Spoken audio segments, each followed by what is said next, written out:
بسم الله الرحمن الرحیم. پیامبر اکرم صلی الله علیه و سلم همیشه ما رو تشویق میکنن که هر هفته سوره کهف رو در روز جمعه بخونیم. خب سوره کهف رو وقتی میخونیم، هدف از این تکرار سوره کهف در هر هفته چی؟ میایم نگاه میکنیم به سوره کهف. سوره کهف قصه اولش قصه اصحاب کهف هست، مجموعه ای از جوانها که مسلمون هستند، ایمان آوردن در یک جامعه فاسد و ظالم و دیکتاتوری که به اونها حق حرکت و زندگی رو نمیده. اینها چیکار میکنن؟ آیا تسلیم میشن؟ نه خیر، اینها تسلیم نشدن، شروع کردن به حرکت و تلاش. تا وقتی که تونستن دعوت میکنن، دعوت کارایی نداشت، رفتن مجبور شدن هجرت کنن در راه خداوند متعال. یک حرکتی، اینها همیشه در حال حرکت هستن. میاییم قصه بعدی.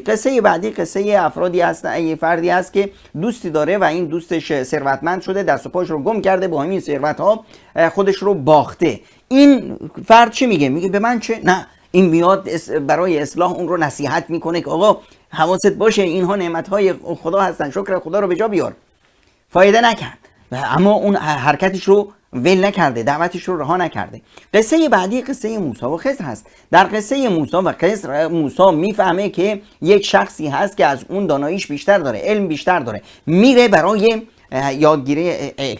تمام موسی و خضر علیهم السلام تمام قصهشون قصه اکشن و حرکت هست که هی در حرکت هستن. قصه آخر هم قصه ذوالقرنین هست. ذوالقرنین یک پادشاه صالحی که نیرومند هست، قدرت داره و ثروت داره، تکنولوژی روز رو داره. این دیگه ننشسته بگیره بخوابه و بخوره، نه، تلاش داره برای اصلاح و حرکت.